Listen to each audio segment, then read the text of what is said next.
Hello and welcome. My name is Alan and we are back with more Know Your Members of Congress from the 119th Congress. Today we are looking at Representative Madeline Dean, who is the representative for the 4th District of Pennsylvania, which is a district that runs from just northeast of Reading down to northeast of Philadelphia. She is a Democrat, and before she took office, she was preceded in office. Who was she preceded by? Scott Perry, who she replaced through redistricting. Now, let's go ahead and take a look at who Madeline Dean is as an individual. She was born in Philadelphia, Pennsylvania on June the 6th, 1959. Graduated from Abington High School in Abington, Pennsylvania in 1977. Attended Montgomery County College in Blue Bell, Pennsylvania. Attended Fell's Institute of Government at the University of Pennsylvania in Philadelphia, Pennsylvania. Earned a Bachelor of Arts from LaSalle University in Philadelphia, Pennsylvania in 1981. Earned a JD from Widener University, Delaware School of Law in Chester, Pennsylvania in 1984. Has been a private practice lawyer. Was a faculty member at LaSalle University in Philadelphia, Pennsylvania in 2001 through 2012. Was a columnist. A member of the Pennsylvania State House of Representatives from 2012 to 2018 before being elected as a Democrat to the 116th and 3 following Congresses. So she is in term 4. Now, let's go ahead and look at the committees she is on. She is on the Committee on Appropriations, of which she's on the Subcommittee on Commerce, Justice, Science, and Related Agencies, and the Subcommittee on Labor, Health, and Human Services, Education, and Related Agencies. She's on the Committee on Foreign Affairs, of which she's on the Subcommittee on Oversight and Intelligence. Now, let's go ahead and look at her top 5 individual donors and contributors over this last election cycle.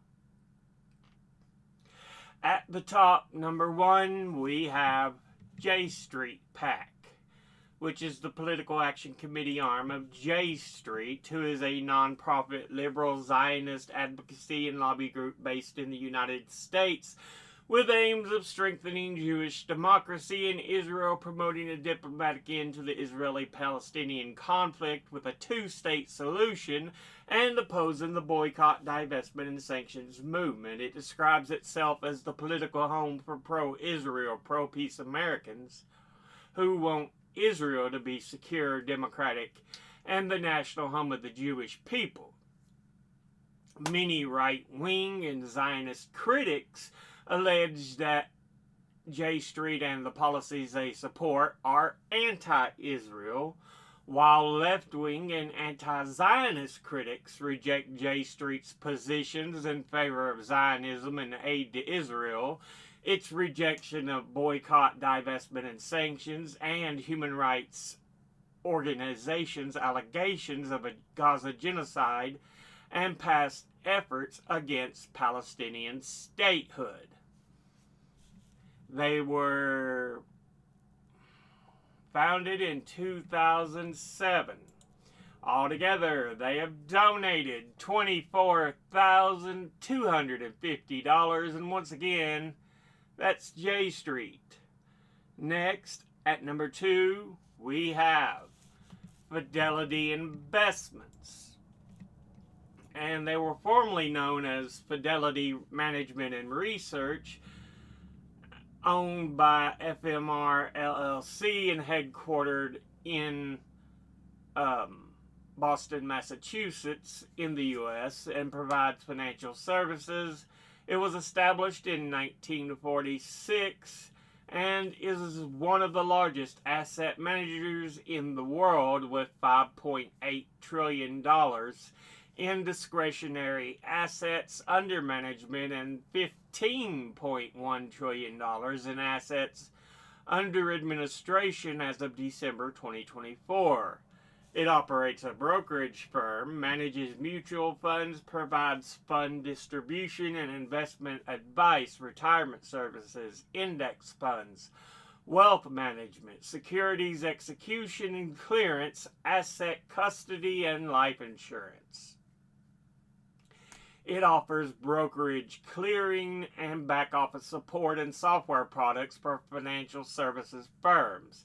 It also offers a donor-advised fund, Fidelity Charitable, for clients seeking to donate securities.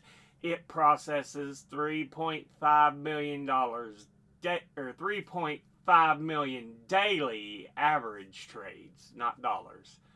It is one of the largest providers of 401k plans and manages employee benefits programs for more than 28,800 businesses.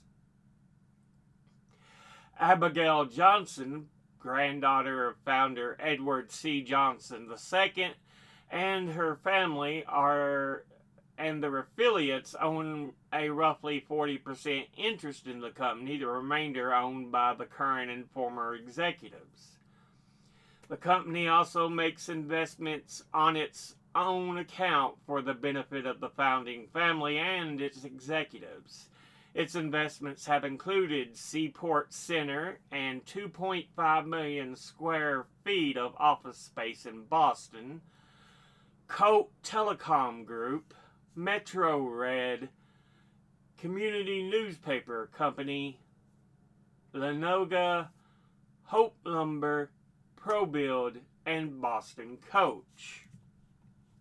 Altogether, it has donated $22,500, and once again, that's Fidelity Investments. Next, at number 3, we have the Apollo Global Management, an American asset management firm that primarily invests in alternative assets, and as of 2025 had $840 billion of assets under management, including $392 billion invested in credit, including mezzanine capital, hedge funds, non-performing loans, and collateralized loan obligations, $99 billion invested in private equity, and $46.2 billion invested in real assets. That includes real estate and infrastructure. It invests money on behalf of pension funds, financial endowments, and sovereign wealth funds, as well as other institutional and individual investors. It was founded in 1990 by Leon Black, Josh Harris, and Mark Rowan, former investment bankers at the defunct Drexel Burnham Lambert, and the company is headquartered in New York City with offices across North America, Europe, and Asia. Founder and CEO Leon Black resigned as CEO in 2021 in the wake of sexual misconduct allegations and revelations that he had paid $158 million to Jeffrey Epstein. Altogether, they have donated $20,000, and once again, that's Apollo Global Management. Next, at number 4, we have Bricklayers Union. I believe it is the full name International Union of Bricklayers and Allied Craft Workers. I assume that was the one that most often came to the forefront.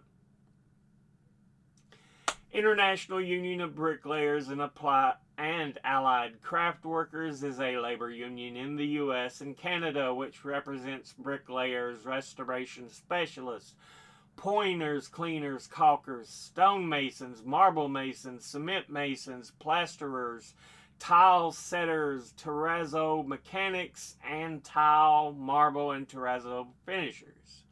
The union is an affiliate of the AFL-CIO and its building and construction trades department.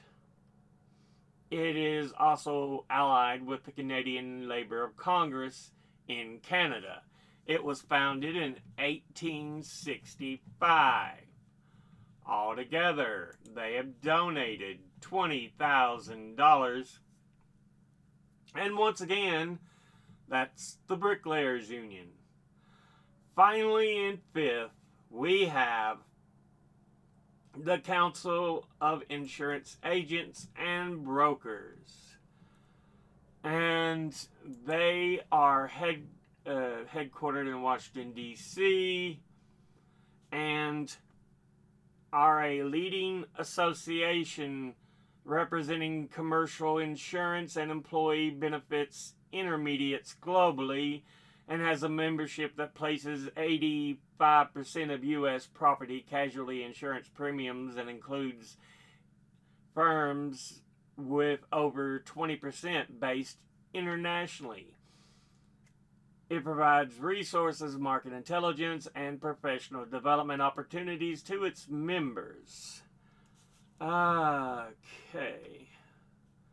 Altogether, they have donated $20,000, and once again, that's the Council of Insurance Agents and Brokers. Now, let's go ahead and look at the top 5 industry donors and contributors over the last election cycle. At the top, number 1, we have Securities and Investment, who altogether have donated $151,984. Next at number 2 is Retired, who altogether have donated $128,318. Next at number 3 is Lawyers and Law Firms, who altogether have donated $111,058. Next at number 4 is Insurance, who altogether have donated $110,305. And in 5th is Real Estate, who altogether have donated $90,024. Now, let's go ahead and look at the donors at a glance. Individually, J Street PAC, boo, suck.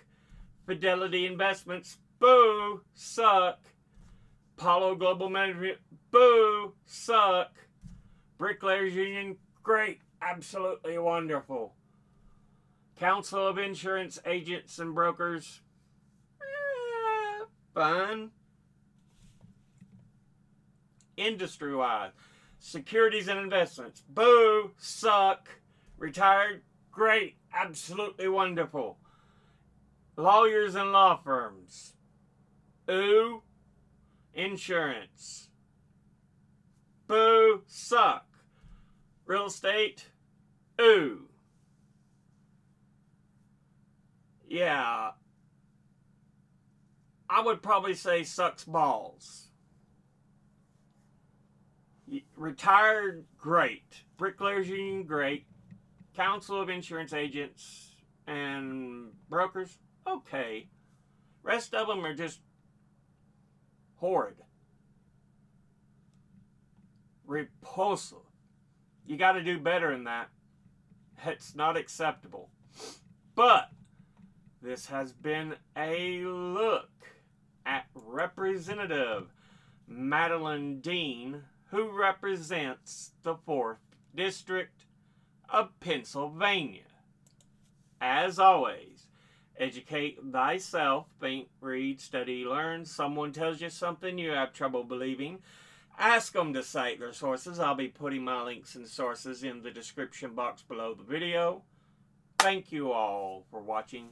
I'll see you all in the next one. Until then, later.